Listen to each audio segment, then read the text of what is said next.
Chapter 4. The Quimby Squirrel. "But Ramona," said Mrs. Quimby on Saturday, "I've already told you that I boiled several eggs so I wouldn't have to boil an egg for you every morning. I put the boiled eggs on one shelf in the refrigerator and the raw eggs on another. In my hurry, I took an egg from the wrong shelf. I am sorry. There is nothing more I can say."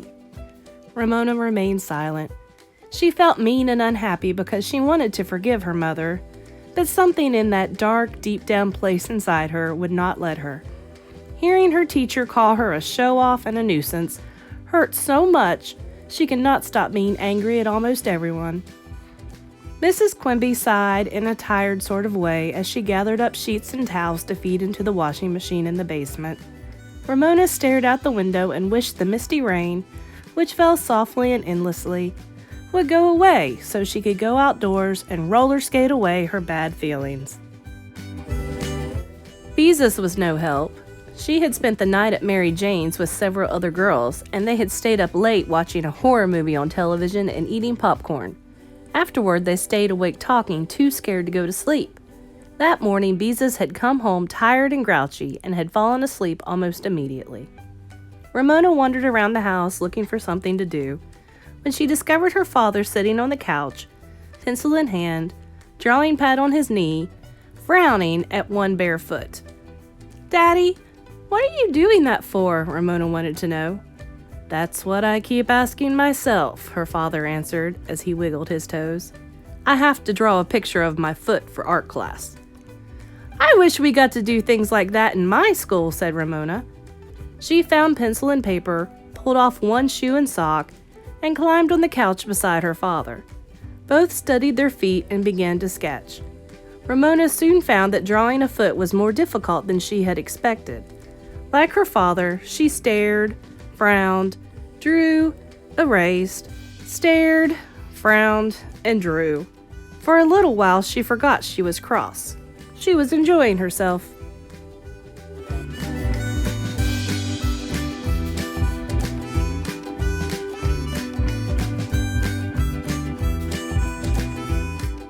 "There," said Ramona at last. She had drawn a good, not an excellent, foot. She looked at her father's paper and was disappointed in what she saw. It was the kind of picture a teacher would pin up off in the corner where no one but the artist would notice it. Her father's foot looked like a flipper. For the first time, Ramona began to doubt that her father was the best artist in the whole world.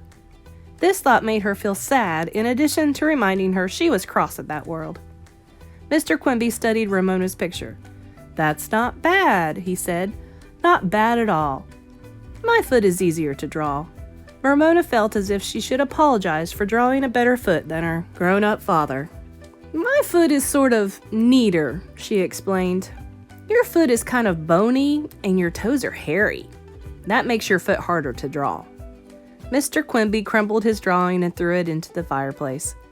"You make me sound like Bigfoot," he said, with a rueful laugh, as he threw a cushion at Ramona. The day dragged on. By dinner time, Ramona still had not been able to forgive her mother, who looked even more tired. Mr. Quimby had crumpled several more unsatisfactory drawings of his foot, and Beezus had emerged from her room, sleepy-eyed and half awake, when her mother called the family to supper. "I wish we could have cornbread again," Ramona said. Not because she particularly liked cornbread, but because she felt so cross she wanted to complain about something. Cornbread was a pretty shade of yellow, which would have looked cheerful on a misty day. She leaned forward to sniff the plate of food set before her. "Ramona." Even though her father did not speak the words, his voice said, "We do not sniff our food in this house." Ramona sat up. "Broccoli and baked potato, both easy to eat. Pot roast." Ramona leaned closer to examine her meat. She could not find one bit of fat, and there was only a bit of gravy poured over her serving. Good. Ramona refused even the tiniest bit of fat. She did not like the slippery, squishy feeling in her mouth. "Delicious," remarked Mr. Quimby, who did not feel he had to inspect his food before eating. "Nice and tender," said Beezus, beginning to cheer up after her hard night. Ramona seized her fork, speared her meat to her plate, and began to saw with her knife. "Ramona, try to hold your fork properly," said her father. "Don't grip it with your fist. A fork is not a dagger." With a small sigh, Ramona changed her hold on her fork. Grown-ups never remembered the difficulty of cutting meat when one's elbows were so far below the tabletop. She succeeded in cutting a bit of meat the way her parents thought proper. It was unusually tender and not the least bit stringy, like some of the pot roasts her mother had prepared. It tasted good, too. "Yummy," said Ramona, forgetting her anger. The family ate in contented silence until Beezus pushed aside her gravy with the side of her fork. Gravy was fattening, and although Beezus was slender, even skinny, she was taking no chances. "Mother!" Beezus' voice was accusing. "This meat has a rough surface." "It does?" answered Mrs. Quimby innocently. Ramona understood her mother was trying to hide something when she saw her parents exchange their secret-sharing glance. She too scraped aside her gravy. Beezus was right. One edge of her meat was covered with tiny bumps. "This meat is tongue!" Beezus pushed her serving aside with her fork. "I don't like tongue." "Tongue?" Like Beezus, Ramona pushed her meat aside. "Yuck!" she said. "Girls, stop being silly." Mrs. Quimby's voice was sharp.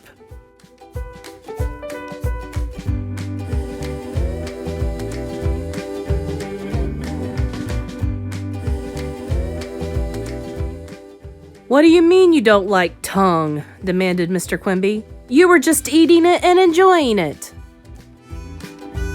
"But I didn't know it was tongue then," said Beezus. "I hate tongue." "Me too," said Ramona. "All those yucky little bumps.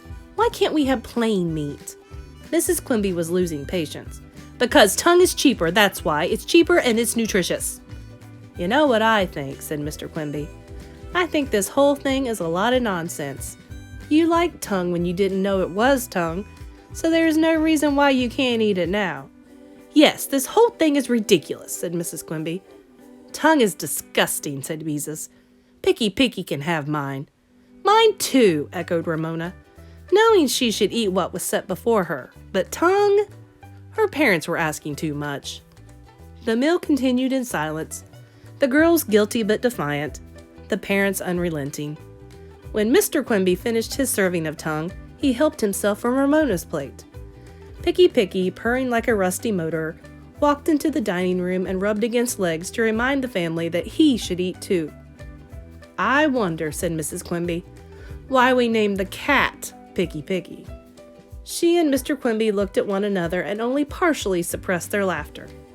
The girls exchanged sulky glances. Parents should not laugh at their children. Beezus silently cleared the table. Mrs. Quimby served applesauce and oatmeal cookies, while Mr. Quimby talked about his work as Santa's little helper in the frozen food warehouse.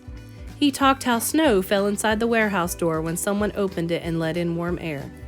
He told about a man who had to break icicles from his mustache when he left the warehouse. Snow indoors? Icicles on a mustache? Ramona was full of questions that she would not let herself ask. Maybe working as Santa's little helper wasn't as much fun as she had thought. "I'll tell you what," said Mr. Quimby to Mrs. Quimby when the last cookie crumb had been eaten. "You need a rest. Tomorrow, the girls can get dinner and you can take it easy." "Good idea," said Mrs. Quimby. "Sometimes I do get tired of cooking." "But I'm supposed to go to Mary Jane's tomorrow," protested Beezus. "Call her up and tell her you can't come." Mr. Quimby was both cheerful and heartless. "That's not fair," said Beezus. "Tell me why it isn't fair," said Mr. Quimby. When Beezus had no answer, Ramona understood their plight was serious. When their father behaved this way, he never changed his mind. "But I don't know how to cook," Ramona protested, "except Jell-O and French toast." "Nonsense," said Mrs. Quimby. "You are in the 3rd grade and you can read. Anyone who can read can cook." "What'll we cook?" Beezus had to accept the fact that she and Ramona had no way out. "The same things I cook," said her mother. "Whatever I have bought on special that you can find in the refrigerator." "And cornbread," Mr. Quimby, his face serious but his eyes amused, looking at Ramona. "I expect to be served cornbread." That evening, after the dishes had been put away, Picky was polishing gravy from his whiskers, and their parents were watching the evening news on television. Ramona marched into Beezus' room and shut the door. "It's all your fault," she informed her sister, who was lying on the bed with a book. "Why didn't you keep still?" "It's just as much your fault," said Beezus. "You and your yucks." Both girls recognized nothing would be gained by arguing over blame. "But you like to cook," said Ramona. "And you like to make Jell-O and French toast," said Beezus. The sisters looked at one another. What had gone wrong? Why didn't they want to prepare dinner? "I think they're mean," said Ramona. "They're punishing us," said Beezus. "That's what they're doing." The sisters scowled. They liked to cook. They did not like to be punished. They sat in silence, thinking cross thoughts about parents, especially their parents. Their unfair, unkind parents who did not appreciate what nice daughters they had. Lots of parents would be happy to have nice daughters like Beezus and Ramona. "If I ever have a little girl, I won't ever make her eat tongue," said Ramona. "I'll give her good things to eat, things like stuffed olives and whipped cream." "Me too," agreed Beezus. "I wonder what there is for us to cook." "Let's look in the refrigerator," suggested Ramona. Beezus objected. "If they hear us open the refrigerator, Mom and Dad will think we're hungry, and we'll get a lecture on not eating our dinner." "But I am hungry," said Ramona, although she understood the truth of Beezus' words. Oh well, she wouldn't actually starve to death before breakfast. She found herself thinking of French toast, golden with egg under a snowfall of powdered sugar. Maybe, Beezus was thoughtful, maybe if we're extra good, they'll forget about the whole thing. Ramona now felt sad as well as angry. Here she had worked so hard to do her part by getting along at the Kemps, and now her family was not pulling together. Something had gone wrong. Beezus was probably right. The only way to escape punishment was to try being extra good. "Okay," Ramona agreed, but her voice was gloomy. What a dismal thought, being extra good. But it was better than allowing their parents to punish them. Ramona went to her own room, where she curled up on her bed with a book. She wished something nice would happen to her mother and father, something that would help them forget the scene at the dinner table. She wished her father would succeed in drawing a perfect foot, the sort of foot his teacher would want to hang in the front of the room above the middle of the blackboard. Maybe a perfect foot would make him happy. And her mother? Maybe if Ramona could forgive her for not boiling the eggs, she would be happy. In her heart, Ramona had forgiven her, and she was sorry she had been so cross with her mother. She longed to go tell her, but now she could not when she was being punished.